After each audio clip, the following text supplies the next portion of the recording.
নূহ আলাইহিস সালাম ৯৫০ বছর দাওয়াত দিয়েছেন। একটা খালি এক্সাম্পল দিচ্ছি।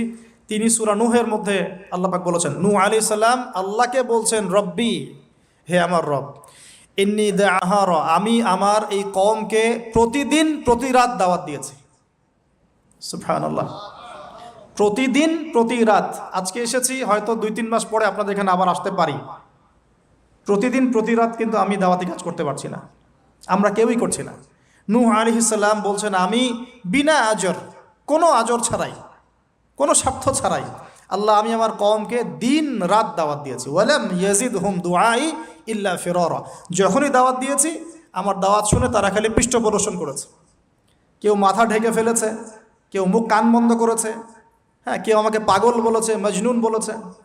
এমনকি তিনি যখন নৌকা বানাচ্ছেন আল্লাহ পাকের আদেশে, মানুষ পাশ দিয়ে হেঁটে যায় আর টিটকারি করে, কবে মরুভূমিতে নৌকা চলবে নূহ, তোমার এই নৌকা মরুভূমিতে চলবে কবে?